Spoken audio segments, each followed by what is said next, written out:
وأصحابك يا سيدي يا حبیب اللہ۔ اے قرآن تیرے چاہنے والے نہ رہے، اے قرآن تیرے چاہنے والے نہ رہے، جن کا تو چاند تھا وہ حالے نہ رہے، جن کا تو چاند تھا وہ حالے نہ رہے۔ اللہ تبارک و تعالی جل جلالہ عم نوالہ وعظم شانہ کے فضل، اس کی توفیق سے آج ہمیں تیسرا روزہ رکھنے کا شرف حاصل ہو رہا ہے۔ اللہ کریم اس ماہ مقدس کی برکات ہم سب کے شامل حال فرمائے، اس کے اندر عبادت، ریاضت اور لگن کے ساتھ اللہ تبارک و تعالیٰ کی یاد اور اس کی محبت میں یہ مہینہ ہمیں گزارنے کی توفیق عطا فرمائے۔ چونکہ ایوری ڈے ہر روز ہم ایک سپارہ بیان کرتے ہیں خلاصہ تفسیر، تو آج انشاءاللہ تبارک و تعالیٰ تیسرے سپارے کا خلاصہ جو ہے بیان کیا جائے گا۔ اللہ کریم مجھے بیان کر کے، آپ کو سماعت کر کے ہم سب کو اس پر عمل کرنے کی توفیق عطا فرمائے۔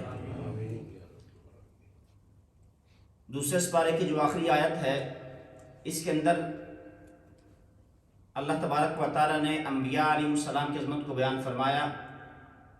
اور اسی مضمون کو آگے چلاتے ہوئے اللہ تبارک و تعالیٰ فرماتا ہے کہ تِلْكَ الرُّسُلُ فَضَّلْنَا بَعْضَهُمْ عَلَى بَعْضٍ۔ حقیقت یہی ہے کہ اللہ تبارک و تعالیٰ کے تمام نبی اور تمام رسول علیہ السلام معزز اور مکرم ہیں، لیکن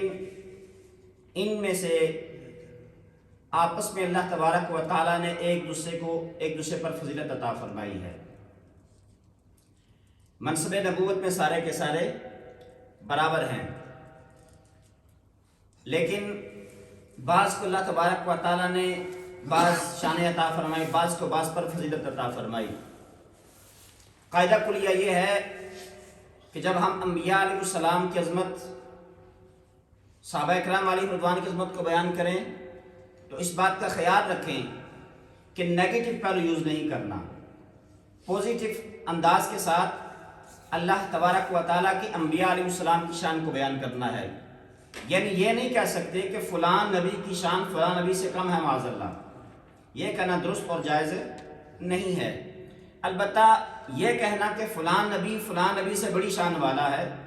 پوزیٹو انداز میں کہنا درست ہے اور جائز ہے، لیکن اس کو اگر نیگیٹو کیا جائے تو یہ بے ادبی ہے انبیاء علیہ السلام کی بارگاہ کی،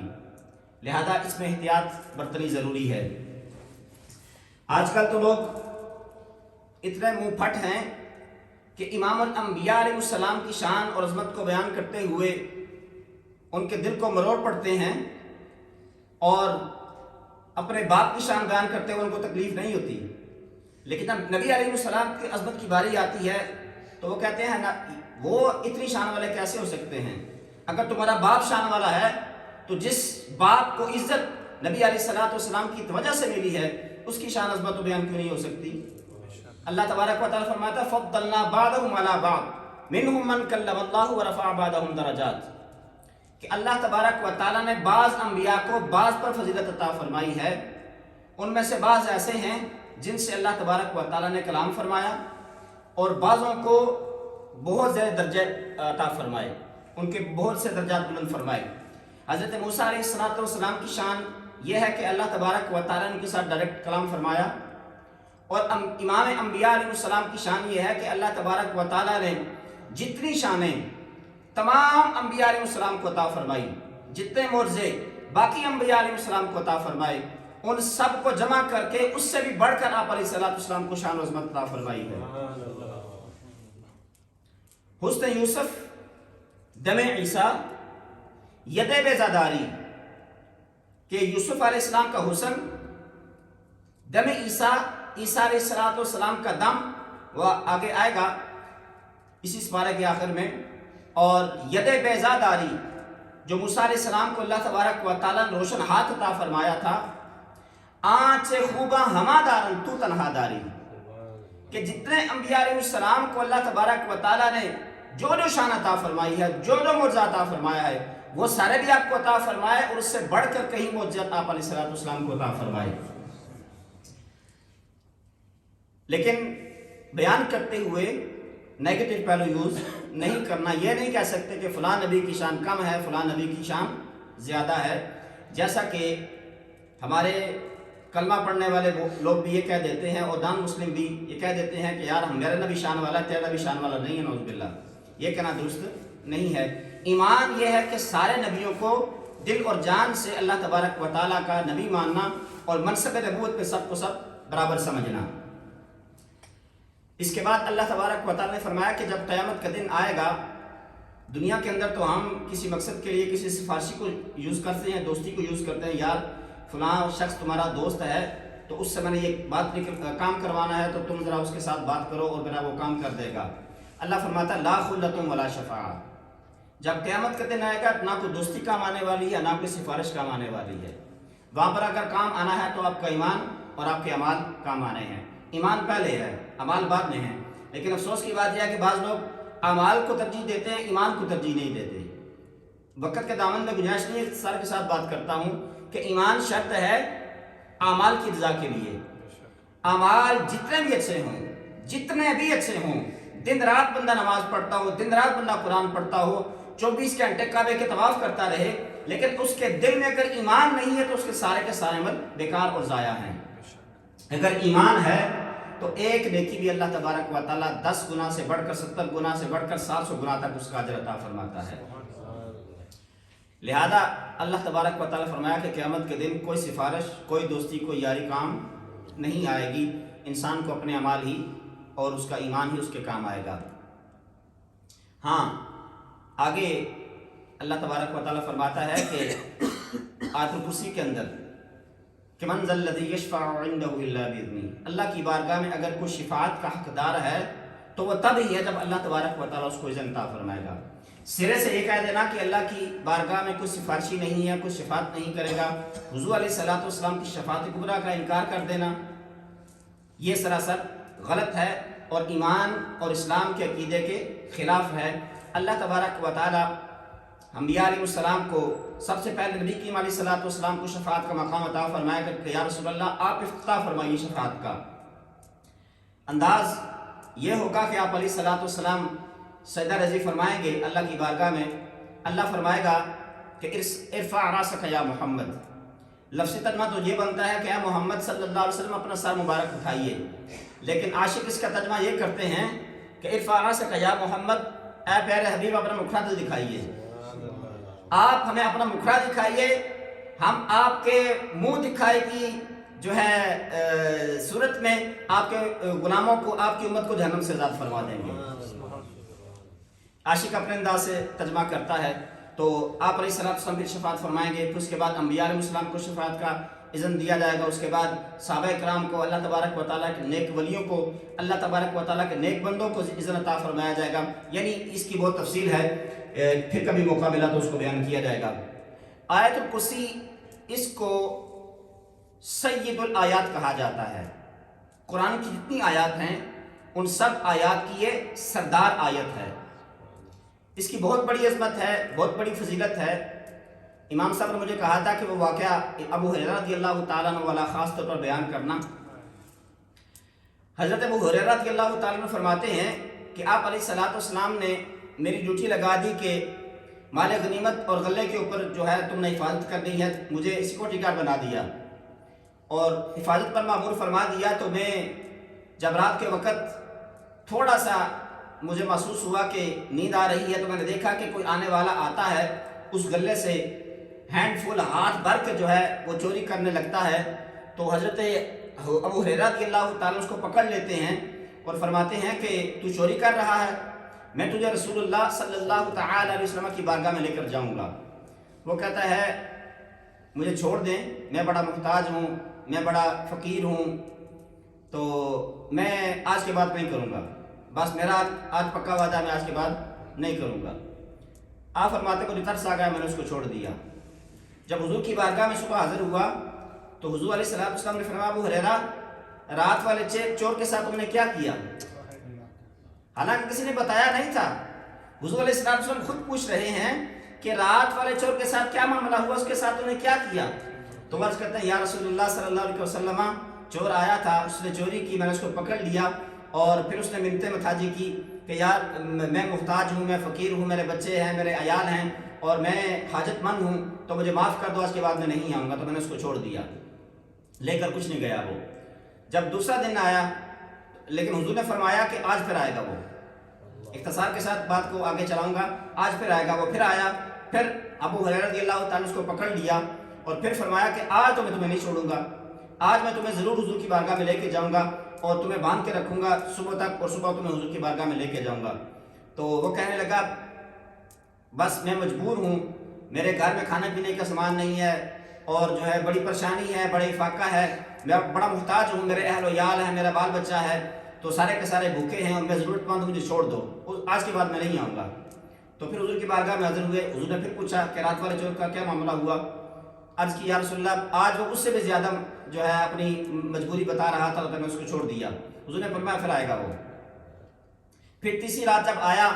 تو یہی معاملہ پیش آیا، اختصار کے ساتھ بات کرتا ہوں کہ اس نے پھر وہی منت متاجی کی۔ ابو ہریرہ نے فرمایا نہیں، 2 چانس میں نے دی، اب تیسرا موقع نہیں دوں گا۔ ہم بھی یہ کہتے ہیں کہ یار تمہیں بس چانس دے دیا، اس کے بعد تمہیں چانس نہیں ملے گا۔ تو ابو ہریرہ فرماتے ہیں کہ اس کے بعد تمہیں چانس نہیں ملے گا، لیکن وہ کہتا ہے کہ مجھے چھوڑ دو، لیکن میں تمہیں ایک ایسی آیت بتاؤں گا، ایسا وظیفہ بتاؤں گا، اگر تم وہ وظیفہ کر لو تو دنیا کا کوئی چور تمہارے مال کو ٹچ بھی نہیں کر سکتا۔ تو اس نے کیا بتایا کہ آیت الکرسی جو ہے، اس نے کہا کہ اگر تم سونے سے پہلے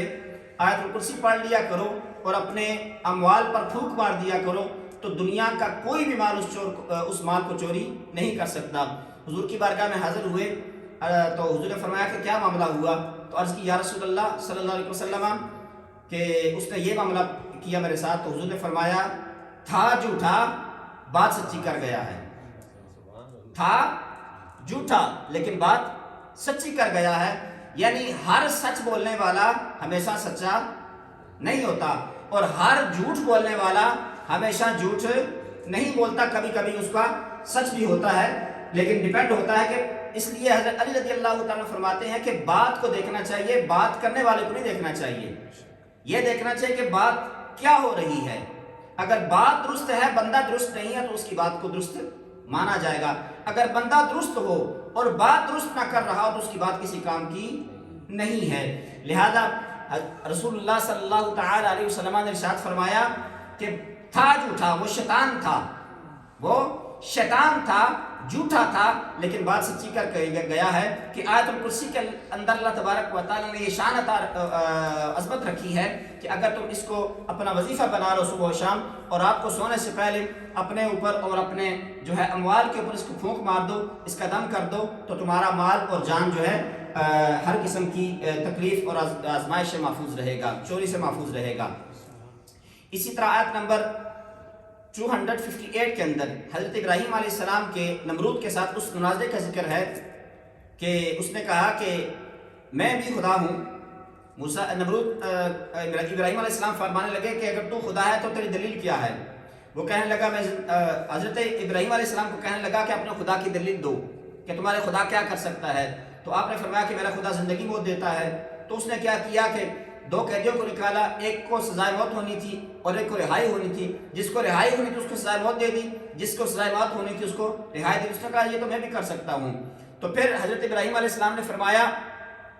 کہ میرا رب وہ ہے جو مشرق سے سورج نکالتا ہے،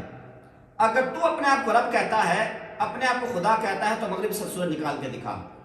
جب یہ بات حضرت ابراہیم علیہ السلام نے نمرود کو کہی تو اس کے اوسان خطا ہو گئے، اس کی چھٹی ہو گئی۔ تو اس بات کا ذکر اللہ تبارک و تعالیٰ نے اس آیت کے اندر فرمایا کہ جو مناظرہ ہو رہا تھا اس کے بعد وہ لاجواب ہو گیا۔ اسی طرح آیت نمبر 259 کے اندر اس بات کا بیان ہے کہ اللہ تبارک و تعالیٰ نے حضرت عزیر علیہ السلام، ایک روایت کے مطابق یہ ہے اور بعض روایت کے مطابق مختلف روایتیں اس کے اندر ملتی ہیں۔ ایک روایت یہ ہے کہ حضرت عزیر علیہ السلام کو اللہ تبارک و تعالیٰ نے حیات بعد الموت، یعنی مرنے کے بعد جو دوبارہ زندگی ہونی ہے، قیامت کے دن دوبارہ اٹھایا جائے گا، اس کا جو ہے حقیقت بتانے کے لیے اللہ تبارک و تعالیٰ نے حضرت عزیر علیہ السلام پر 100 سال کے لیے موت طاری فرمائی، 100 سال کے لیے ان کے اوپر موت طاری فرما دی۔ اس کے بعد اللہ تبارک و تعالیٰ نے 100 سال کے بعد دوبارہ زندہ کیا، اور اتنا عرصہ گزرنے کے باوجود ان کے کھانے پینے کا سامان اسی طرح تر و تازہ تھا، گلا سڑا نہیں، جبکہ ان کا گدھا جو ان کا جانور ان کے پاس تھا، اس عرصے میں وہ گل سڑ چکا تھا، بالکل ہڈیاں بن چکا تھا، چکنا چور ہو چکا تھا، لیکن ان کا جو کھانا تھا وہ بالکل سلامت تھا۔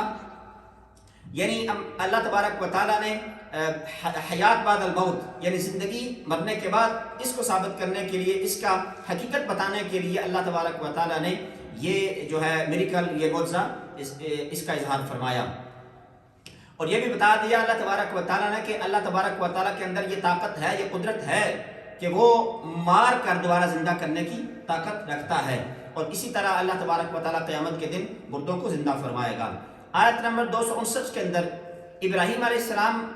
کے اطمینان قلب کے لیے اللہ تبارک و تعالیٰ نے حیات بعد الموت کو ایک اور معجزے کی صورت میں دکھایا۔ ابراہیم علیہ السلام نے عرض کی، یا اللہ یہ تو بتاؤ کہ آپ مردوں کو زندہ کیسے کریں گے؟ اے اللہ تو مردوں کو زندہ کیسا کرے گا؟ تو اللہ تبارک و تعالیٰ نے فرمایا کہ اے میرے پیارے، جو ہے 4 پرندوں کو ذبح کیجئے، ان پرندوں کو ان کے جو ہے سر الگ الگ رکھیے اور باقی سارا گوشت مکس کر دیجئے، اور پھر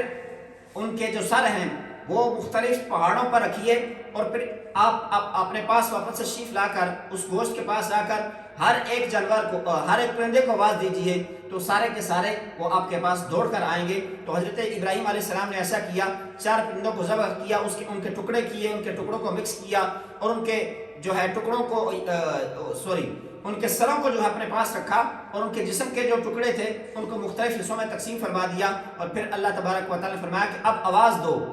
مرغے کو آواز دو، مرغے کا گوشت دوڑتا ہوا آپ کے پاس آئے گا۔ اسی طرح جو باقی جانور ہیں وہ سارے کا سارا اپنا اپنا حصہ جو ہے اٹھا کر، اپنے اپنے جسم کے پارٹس اٹھا کر اپنے اپنے سر کے ساتھ مل جائیں گے۔ فَصُرْهُنَّ إِلَيْكَ ثُمَّ جَعَلَ عَلَىٰ كُلِّ جَبَلٍ مِّنْهُنَّ جُزْءًا۔ تو اللہ تبارک و تعالیٰ نے فرمایا کہ آپ آواز دو تو وہ سارے کے سارے بھاگتے ہوئے آپ کے پاس آ جائیں گے۔ تو اللہ تبارک و تعالیٰ نے یہ معجزہ بھی دکھا دیا کہ اللہ تبارک و تعالیٰ کی شان اور قدرت یہ ہے کہ وہ مرنے کے بعد اس کو زندہ کرنے کے لیے کسی قسم کی محتاجی یا کوئی محال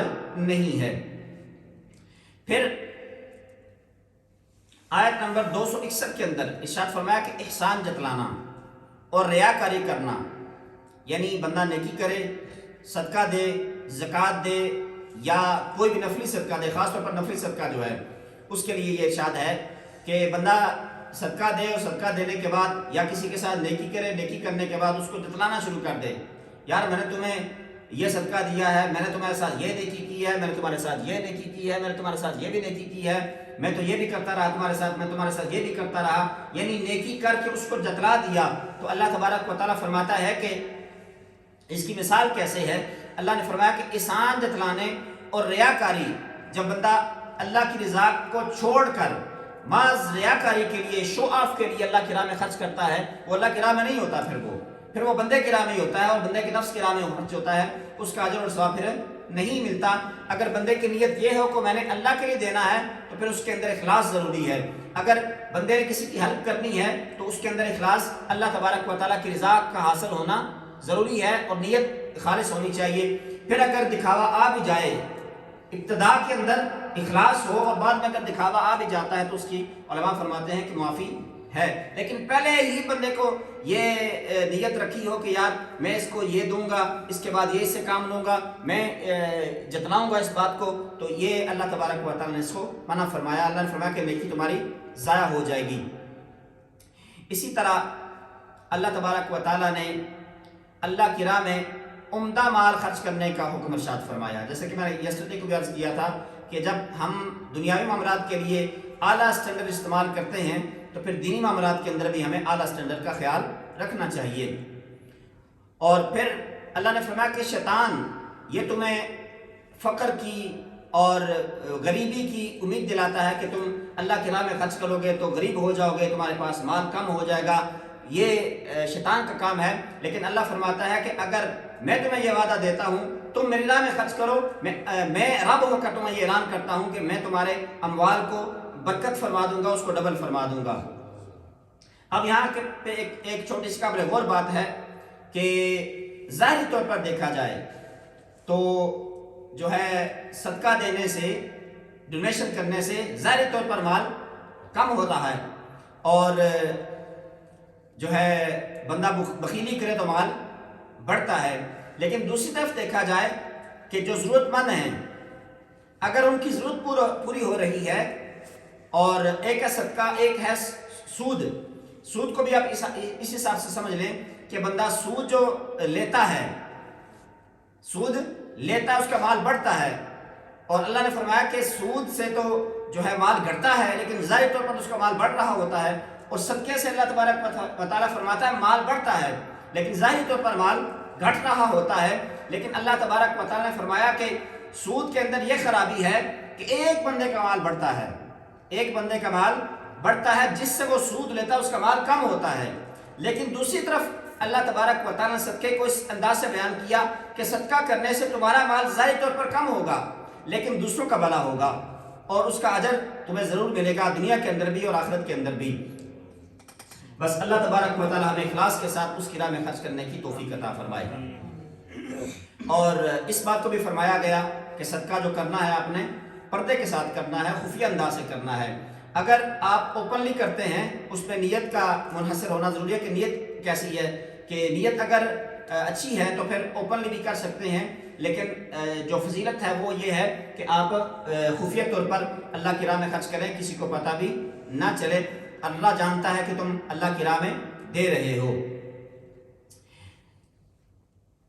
آیت نمبر 273 میں صدقات کے حقدار لوگوں کو بیان فرمایا کہ جو اللہ کے دین کے کسی بھی کام میں کل وقتی مشغول ہیں،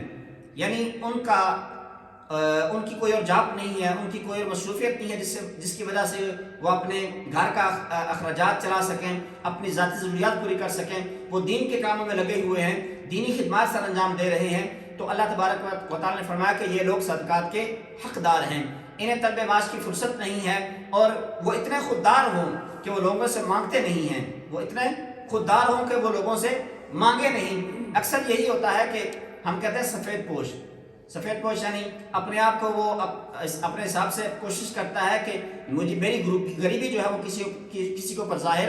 نہ ہو، لیکن لوگ جو اس کے ارد گرد رہنے والے ہیں اس کے چہرے کے تاثرات دے کر، اس کے معاملات کو دے کر اندازہ لگا لیتے ہیں کہ یار یہ بندہ ظاہری طور پر تو کپڑے شپڑے پہنتا ہے اور سفید کپڑے پہنتا ہے، اپنے آپ کو بنا سنوار کے رکھتا ہے اور اپنی غریبی کو چھپانے کی کوشش کرتا ہے،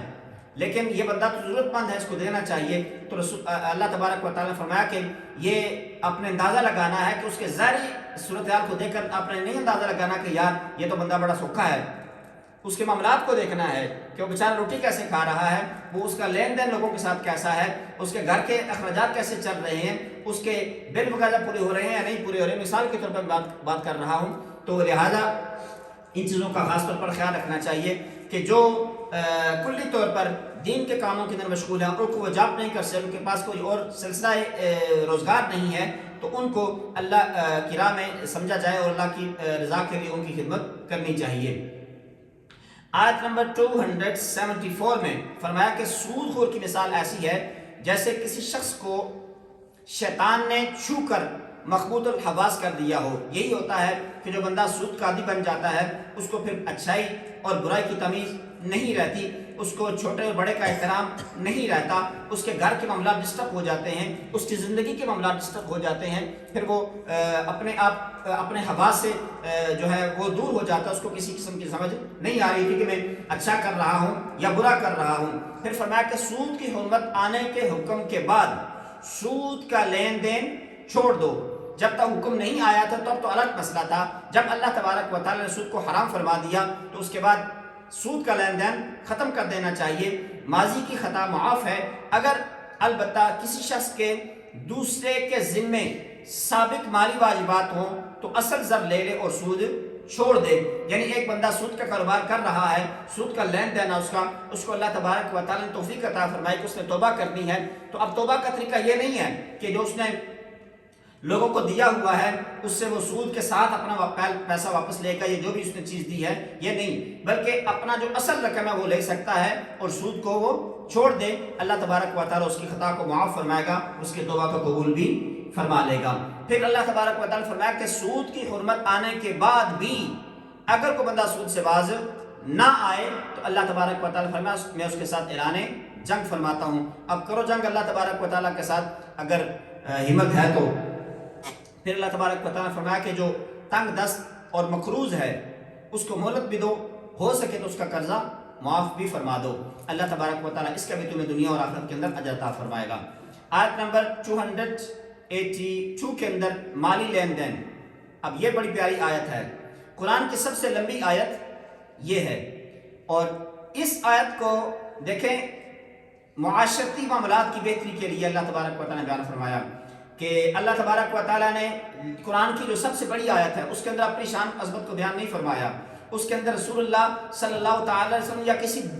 دینی جو ہے معاملے کو ذکر نہیں فرمایا، کہ بلکہ آپس کا جو لین دین ہے، جو ہم ایک دوسرے کے ساتھ جو معاملات کرتے ہیں لینے دینے کے، اس کو کس انداز سے کرنا ہے۔ تو اللہ تبارک و تعالیٰ نے فرمایا کہ اگر لین دین آپس کا ٹھیک ہو جائے تو دنیا کے اندر امن قائم رہے گا اور ہر قسم کا جو ہے فتنہ فساد ختم ہو جائے گا۔ اگر ہم نے کسی سے پیسے لینے ہیں، قرضہ لینا ہے، کسی کو دینا ہے، تو اس کا انداز اللہ تبارک و تعالیٰ نے بیان فرمایا۔ ٹھیک ہے ہم دوسرے کے اوپر اعتبار کرتے ہیں، یقین رکھتے ہیں، لیکن پھر بھی جو قرآن کا حکم ہے وہ یہ ہے کہ اپنے پاس گواہوں کو بٹھا لو اور گواہوں کو موجودگی میں دستاویزات تیار کر لو، گواہوں کو مقرر کر لو، اور جتنا لین دین ہے اس کی تاریخ ہے، جو بھی سلسلہ ہے اس کو پیپر ورک آؤٹ کر لیں، اور تاکہ وہ کسی قسم کی فتنے کا یا فساد کا یا جھگڑے کا سبب نہ بنے۔ یہ اللہ تبارک و تعالیٰ نے فرما دیا۔ ہم تو کہتے ہیں یار کوئی اپنا دوست ہے، جاننے والا ہے، اپنا بھائی ہے، کوئی مسئلہ نہیں ہے، لیکن یہ اسلامی تعلیمات کے خلاف ہے۔ اس لیے اللہ تبارک و تعالیٰ کے دیے ہوئے دین کے مطابق ایک بندہ زندگی بسر کرنا شروع کر دے تو اس کی کافی سارے معاملات، کیا ہر زندگی کے معاملات اس کے بہتر ہو سکتے ہیں۔ اور پھر اللہ تبارک و تعالیٰ نے فرمایا کہ آیت نمبر جو 285 آیت ہے، یہ قرآن کی جامع آیات میں سے ایک آیت ہے جس کے اندر اسلام کے عقائد، عبادات، اخلاقیات کا احاطہ کیا گیا۔ نبی کریم صلی اللہ تعالی علیہ وسلم نے ارشاد فرمایا جس گھر میں لگاتار 3 دن تک سورہ بقرہ کی آخری 3 آیات پڑھی جائیں تو شیطان اس گھر کے قریب بھی نہیں آتا۔ جو سورہ بقرہ کی آخری 3 آیات ہے، خاص طور پر جو آخری آیت ہے اس کے بارے میں بڑی فضیلت آئی ہے، اس کو فرمایا گیا کہ خود بھی یاد کرو، اپنی خواتین کو بھی یاد کرواؤ۔ بسم اللہ الرحمن الرحیم۔ لا يكلف الله نفسا إلا وسعها لها ما كسبت وعليها ما اكتسبت ربنا لا تؤاخذنا إن نسينا أو أخطأنا ربنا ولا تحمل علينا إصرا كما حملته على الذين من قبلنا ربنا ولا تحملنا ما لا طاقة لنا به واعف عنا واغفر لنا وارحمنا أنت مولانا فانصرنا على القوم الكافرين۔ صدق اللہ۔ یہ آیت اور اس کی جو پچھلی آیت ہے وہ بھی، اور تینوں اگر یاد کر لیں تو اس کی بہت بڑی فضیلت ہے۔ صبح شام اس کا ورد کیا کریں، خود بھی یاد کریں، اپنے گھر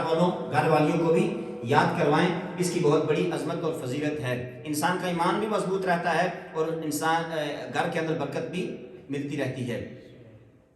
اور رسول اللہ صلی اللہ علیہ وسلم نے خود فرمایا کہ سورہ بقرہ کی آخری آیت خود بھی سیکھو اور اپنی خواتین کو بھی سکھاؤ، کیونکہ قرآن کے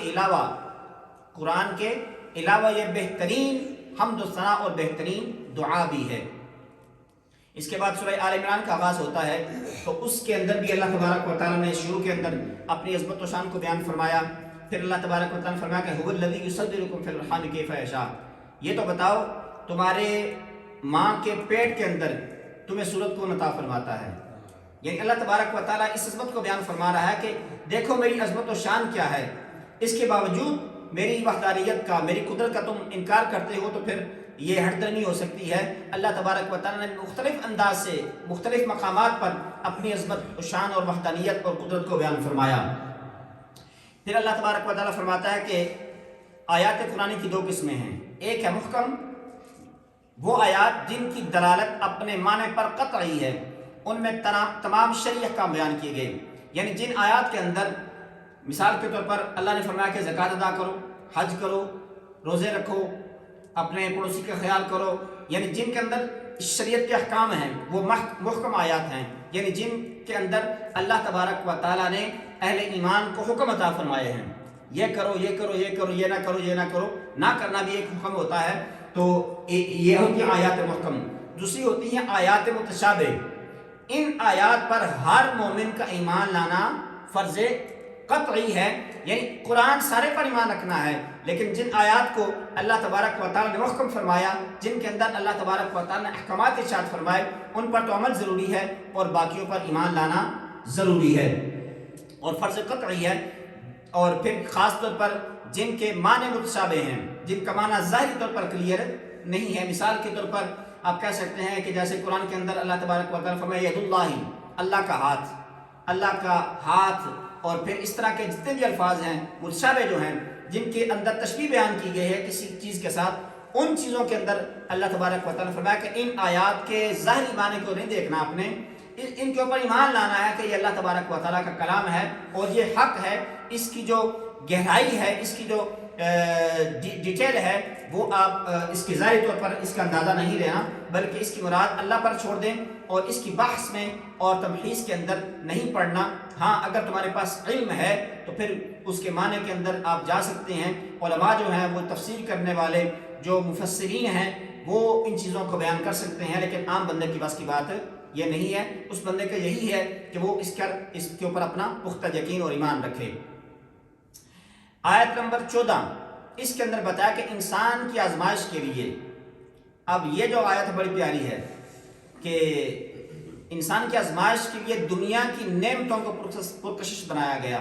ہم دیکھتے ہیں کہ یار سونا بڑا سونا ہے اور چاندی بڑی سونی ہے، یہ بنگلہ جو ہے بڑا پیارا ہے، یہ گاڑی بڑی پیاری ہے،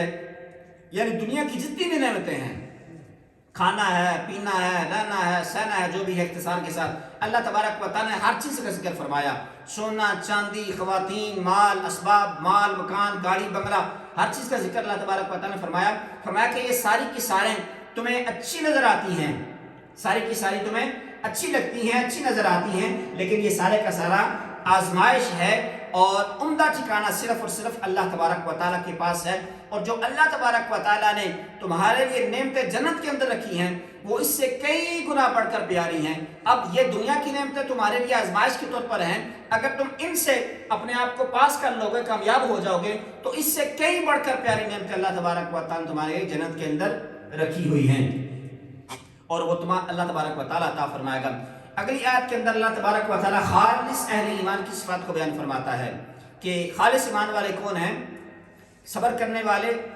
صادق، صدقہ خیرات کرنے، سچے جو ہیں، اطاعت شعار اور اللہ کی راہ میں خرچ کرنے والے، صدقہ و خیرات کرنے والے اور سچ بولنے والے، صبر کرنے والے، مصیبت آ جائے اس کے اوپر صبر کرنے والے اور ہر وقت اللہ تبارک و تعالیٰ کی یاد میں زندگی بسر کرنے والے، اللہ کے خوف سے ڈرنے والے، اللہ کی رحمت کی امید رکھنے والے، یہ اہل ایمان ہیں. اور یہ اہل ایمان کی نشانیاں اللہ تبارک و تعالیٰ بیان فرما رہا ہے. پھر اللہ فرماتا ہے کہ اللہ کے نزدیک پسندیدہ دین صرف اور صرف اسلام ہے. اہل کتاب کے انحراف کا سبب، یعنی جو اہل کتاب ہیں وہ دین اسلام سے کیوں منہ پھیرتے ہیں، کیوں اس کو تسلیم نہیں کرتے، وہ ان کا یہ وہم ہے، ان کا یہ خوش فہمی ہے کہ وہ یہ کہتے ہیں کہ چند دن تک جہنم کا عذاب ہوگا، اس کے بعد یہ چھوٹ ہو جائے گی. لیکن ایسا نہیں ہے. اگر تم ایمان اور اسلام کو قبول نہیں کرو گے تو ہمیشہ کے لیے تم نے جہنم کے اندر سڑنا ہے. جب ایمان اور اسلام آ گیا تو اب اسلام کو ماننا اور اس کے ایمان کے تقاضوں کو پورا کرنا ہر بندے کے لیے ضروری ہے. اگرچہ بندہ اہل کتاب ہے لیکن وہ جب تک اسلام قبول نہیں کرے گا وہ جہنم سے نہیں بچ سکتا. جہنم سے بچنا ہے تو ایمان حاصل کرنا ضروری ہے، اللہ کی ذات پر ایمان لانا ضروری ہے، اسلام کو تسلیم کرنا ضروری ہے. آیت نمبر 26 اور 27 کے اندر اللہ تبارک و تعالیٰ کی جلالت شان کو اس الفاظ میں بیان کیا گیا، ان الفاظ میں بیان کیا گیا کہ وہ ملک اور اقتدار کا حقیقی مالک ہے. تؤتی الملک من تشاء وتنزع الملک ممن تشاء، وہ جسے چاہتا ہے بادشاہی عطا فرماتا ہے،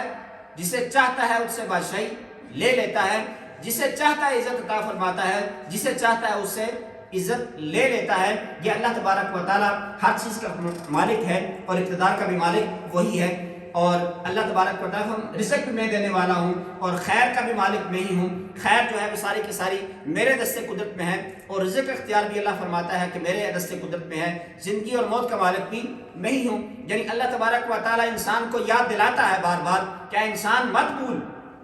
عزت بھی میں دینے والا ہوں، ذلت بھی میں دینے والا ہوں، رزق بھی میں دینے والا ہوں، موت بھی دینے والا میں ہوں اور زندگی بھی دینے والا میں ہی ہوں. اور بادشاہ جو اگر تم بن گئے ہو تو یہ نہ سوچو کہ بادشاہ تم اپنے کسی خوبی کی وجہ سے بن گئے ہو. اللہ تبارک و تعالیٰ ہی تمہیں بادشاہ اور عز جو ہے عہدے دینے والا اللہ تبارک و تعالیٰ کی ہی ذات ہے. یعنی ہر حال میں اللہ تبارک و تعالیٰ کو یاد رکھنا چاہیے. آیت نمبر 31 میں اللہ تبارک و تعالیٰ ارشاد فرماتا ہے، اے محبوب صلی اللہ علیہ وسلم آپ فرما دیجئے اگر تم اللہ سے محبت کرتے ہو. اللہ نے فرمایا محبوب علیہ السلام کو، اے محبوب آپ فرمائیں، لوگوں کو کہیں اگر تم اللہ سے محبت کرتے ہو تو پھر میری اتباع کرو. یعنی اللہ نے فرمایا کہ اگر تم یہ دعویٰ کرتے ہو کہ ہم اللہ تبارک و تعالیٰ کے محبوب ہیں، اللہ سے محبت کرتے ہیں اور اللہ کے محبوب بننا چاہتے ہیں، کیونکہ یہود و نصارہ یہ کہا کرتے تھے کہ نحن احب اللہ، کہ ہم اللہ تبارک و تعالیٰ کے پسندیدہ ہیں اور ہم اللہ تبارک و تعالیٰ کے محبوب ہیں، ہم اللہ سے محبت کرنے والے اور اللہ ہم سے محبت فرمانے والا ہے. تو اللہ تبارک و تعالیٰ نے فرمایا کہ اس وقت تک تم اس دعوے میں سچے نہیں ہو سکتے جب تک میرے محبوب علیہ السلام سے محبت نہ کرو. یعنی محبت کا تقاضا یہ ہے کہ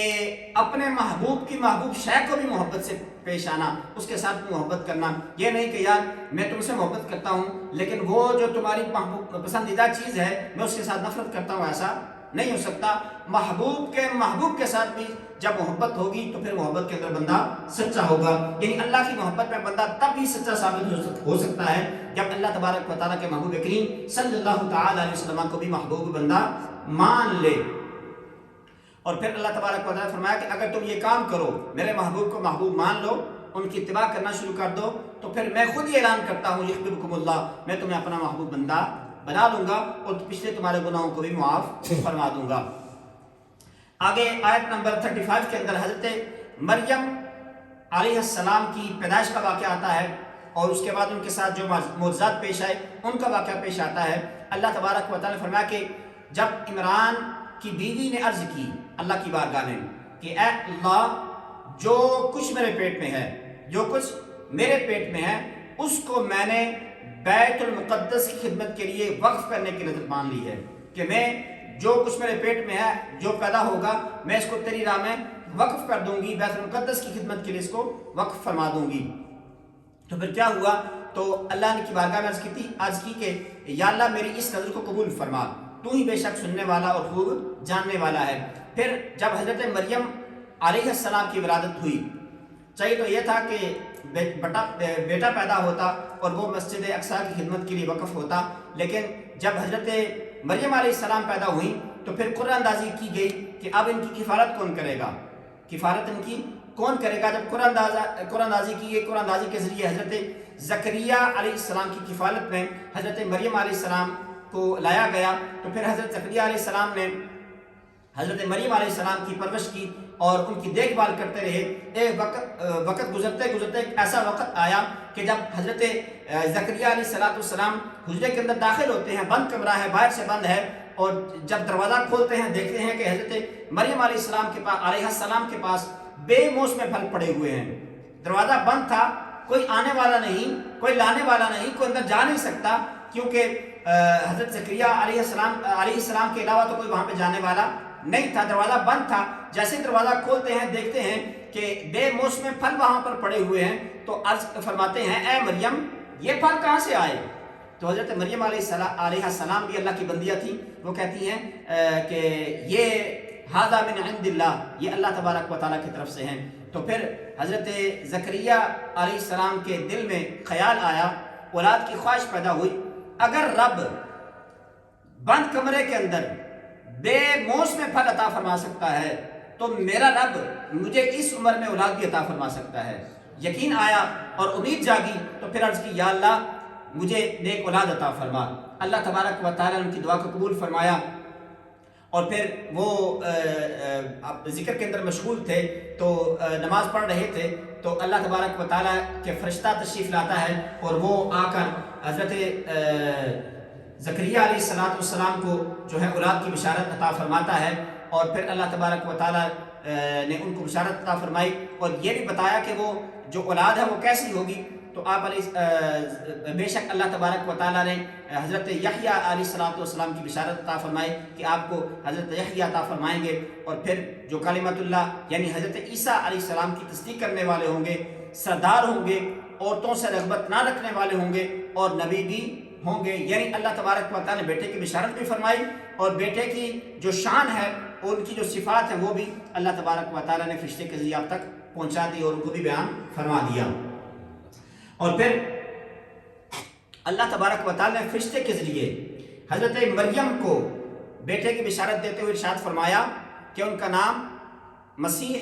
عیسیٰ بن مریم ہوگا، اور ان کے اوصاف یہ ہیں کہ وہ دنیا اور آخرت میں معزز ہوں گے، اور پنگوڑے کے اندر اور پختہ عمر کے اندر لوگوں سے کلام فرمائیں گے، انہیں کتاب و حکمت، تورات اور انجیل کی تعلیم دیں گے، اور بنی اسرائیل کی طرف وہ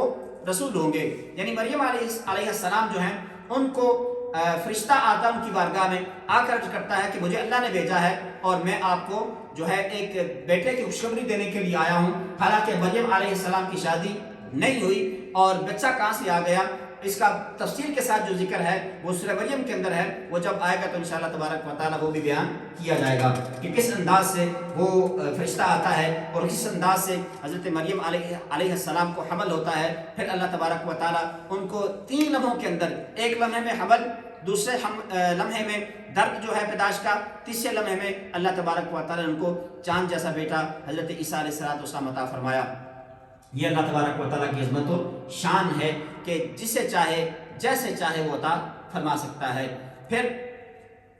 ان اگلی آیات کے اندر حضرت عیسیٰ علیہ السلام کے معجزات کو بیان فرمایا کہ وہ اللہ تبارک و تعالیٰ کے حکم سے مٹی کا پرندہ بناتے اور اس کے اندر پھونک مارتے تو اس کے اندر جان آ جاتی، وہ اڑنا شروع کر دیتا۔ مادرزاد اندھا آتا تو اس کو آپ شفا عطا فرماتے، اس کو آنکھیں عطا فرماتے۔ برس کا مریض آتا تو اس کو شفا عطا فرما دیتے۔ مردے کو اپنے ہاتھ لگا کر آپ علیہ السلام مردے کو زندہ فرما دیتے، اور لوگوں کو یہ بھی بتاتے کہ وہ کیا کھا کر آئے ہیں اور گھروں میں کیا چھوڑ کر آئے ہیں۔ میں یہاں پہ ضروری سمجھتا ہوں یہ کہنا کہ سائنس یہ تو بتا سکتی ہے کہ ہم نے کیا کھایا ہے، یعنی ٹیسٹ کر کے کہ تم نے یہ کھائی، اس وجہ سے تمہیں تکلیف ہو، یہ ہوا وہ ہوا، لیکن دنیا کی کوئی سائنس ایسی نہیں ہے کہ یہ بتائے کہ تم گھر میں کیا چھوڑ کر آئے ہو۔ یہ اللہ کے نبی کی شان ہے کہ اللہ کا نبی ہی بتا سکتا ہے، اللہ تبارک و تعالیٰ کی عطا سے بتا سکتا ہے کہ تم نے کھایا کیا ہے اور گھر میں چھوڑ کر کیا آئے ہو۔ یہ اللہ تبارک و تعالیٰ کے انبیاء علیہ السلام کی عظمت اور شان ہے۔ پھر عیسیٰ علیہ السلام کے آسمان کی طرف اٹھائے جانے کا ذکر ہے، اور یہ کہ جس طرح اللہ تبارک و تعالیٰ نے کن فرما کر آدم علیہ السلام کو مٹی سے پیدا فرمایا، اسی طرح عیسیٰ علیہ السلام کو بھی بن باپ کے پیدا فرمایا۔ یعنی تخلیق میں جس طرح آدم علیہ السلام بغیر باپ کے پیدا ہوئے، بغیر ماں کے پیدا ہوئے اور کن کے حکم سے پیدا ہوئے، اسی طرح حضرت عیسیٰ علیہ السلام بھی بغیر باپ کے پیدا ہوئے۔ یہ اللہ تبارک و تعالیٰ کی عظمت ہے۔ اس کے بعد نجران کے نصارہ نے قطعی دلائل آنے کے باوجود دعوت حق کو قبول کرنے سے انکار کر دیا، تو انہیں مباہلہ کی دعوت دی گئی کہ آؤ مباہلہ کرتے ہیں، چنانچہ وہ مباہلہ نہ کر سکے اور جزیہ دینے پر وہ راضی ہو گئے۔ رسول اللہ صلی اللہ تعالی علیہ وسلم نے اہل کتاب کو مشترکات یعنی عبادات کو اللہ کے لیے خاص کرنے، شرک نہ کرنے اور اللہ کے سوا کسی کو رب نہ ماننے پر متفق ہونے کی دعوت دی۔ یعنی اس بات کے اوپر متفق ہو جاؤ کہ عبادات صرف اللہ تبارک و تعالیٰ کے لیے ہیں، اللہ کے علاوہ کسی کی عبادت جائز نہیں ہے، کسی اور کو رب نہ مانو، اس بات پر متفق ہو جاؤ۔ لیکن وہ اس بات پر بھی راضی نہ ہوئے، اپنے ضد کے اوپر اڑے رہے۔ پھر آیت نمبر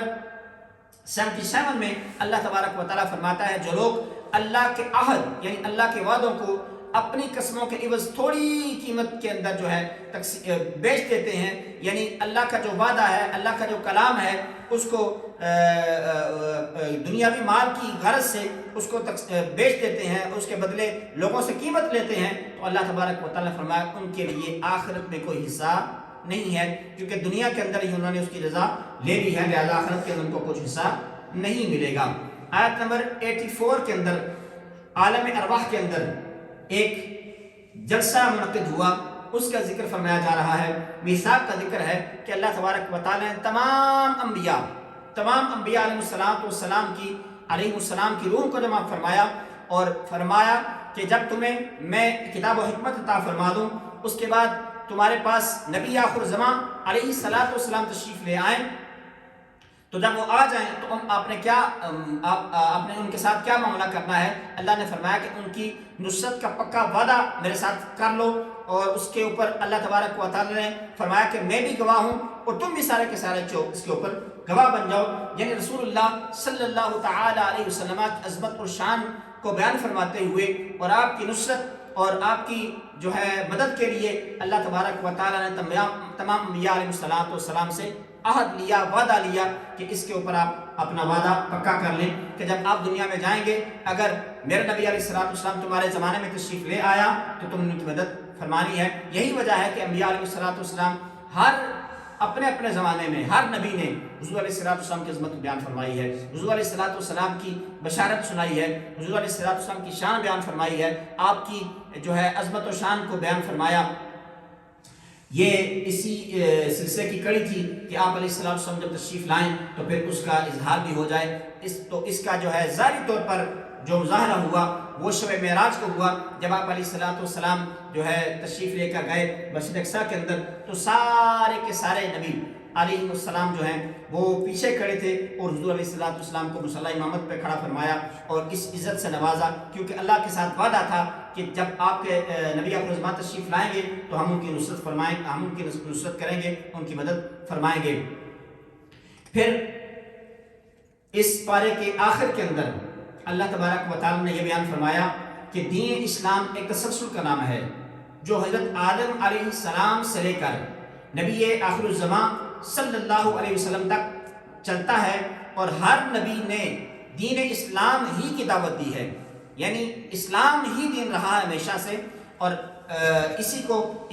کی تبلیغ ہوتی رہی۔ جتنے بھی انبیاء علیہ السلام آئے انہوں نے سب نے اسلام کی ہی دعوت دی ہے۔ اللہ تبارک و تعالیٰ نے فرمایا آسمانوں اور زمینوں اور ان کے درمیان تمام مخلوق کا جو بھی تکوینی نظام ہے، سب خوشی یا ناخوشی اس نظام کی اطاعت کے پابند ہیں، یعنی زمین و آسمان کے درمیان جتنی مخلوق ہے سب کے سب یہ اس بات کے پابند ہیں کہ وہ اللہ تبارک و تعالیٰ کے اطاعت کریں، اللہ تبارک و تعالیٰ کے احکامات مانیں۔ پھر اس کے بعد حضرت ابراہیم علیہ السلام سے لے کر حضرت عیسیٰ علیہ السلام تک جتنے بھی انبیاء علیہ السلام تشریف لائے وہ بھی اسلام کی دعوت دیتے رہے۔ اسلام کے سوا کسی اور دین کی قبولیت کی کوئی اجازت نہیں ہے، کوئی گارنٹی نہیں ہے۔ اللہ نے فرمایا کہ اگر دین قبول ہونا ہے تو وہ صرف اور صرف اسلام کا دین ہی میری بارگاہ میں قبول ہوگا، اگر کوئی اور دین لے کر میرے پاس آؤ گے تو وہ دین قبول نہیں کیا جائے گا۔ اللہ تبارک و تعالیٰ کی بارگاہ میں دعا ہے کہ اللہ کریم ہم سب کو عمل کی اور سمجھ کی توفیق عطا فرمائے۔ آخر کے اندر اللہ تبارک و تعالیٰ نے فرمایا کہ ایمان لانے کے بعد کفر کرنے والوں کی سزا کیا ہے۔ ایمان قبول کر لیا، اس کے بعد ایمان کو چھوڑ دیا اور کفر پر دوبارہ راضی ہو گئے تو ان پر عذاب اور ان کے عذاب میں تخفیف بھی نہ ہوگی اور کسی قسم کی مہلت نہیں دی جائے گی۔ اور اس کی آخری آیت کے اندر اللہ تبارک و تعالیٰ فرمایا ہاں اگر توبہ کر لو تو پھر اللہ تبارک و تعالیٰ کی بخشش کا سامان موجود ہے، اگر کفر پر ڈٹے رہے اور حالت کفر میں مر گئے، گمراہی کے ساتھ اس دنیا سے گئے تو ان کی توبہ قبول نہیں کی جائے گی۔ پھر اللہ تبارک و تعالیٰ نے فرمایا کہ اگر بندہ ایمان نہیں ہے، ایمان بندے کے پاس، تو اگر پہاڑوں کے برابر بھی وہ صدقہ و خیرات کرے تو اس کا صدقہ کسی کام کا نہیں ہے، لیکن ایمان والا اگر ایک رائی کے دانے کے برابر بھی صدقہ کرتا ہے تو اللہ کی بارگاہ میں اس کا ثواب جو ہے کئی پہاڑوں سے بڑھ کر انسان کو اللہ تبارک و تعالیٰ عطا فرماتا ہے۔ ڈیپینڈ ہے انسان کے اخلاص کے ساتھ اور انسان کی نیت کے ساتھ ڈیپینڈ ہے کہ اس کی نیت کیا ہے، اس کا اخلاص کتنا ہے۔ جتنا زیادہ اخلاص ہوگا اللہ تبارک و تعالیٰ اتنا ہی اجر و ثواب عطا فرمائے گا۔ اللہ کریم آپ سب کا حامی ناصر ہو۔ وما علی الا البلاغ المبین۔ اللہم صلی وسلم علی سیدنا محمد وعلی آل سیدنا محمد وبارک وسلم۔ اللہم فقہنا فی الدین، اللہم فقہنا فی الدین، اللہم رب زدنا علما وعملا وحب حبیبک الکریم، صلی اللہ علی حبیبہ محمد وآلہ وصحبہ اجمعین۔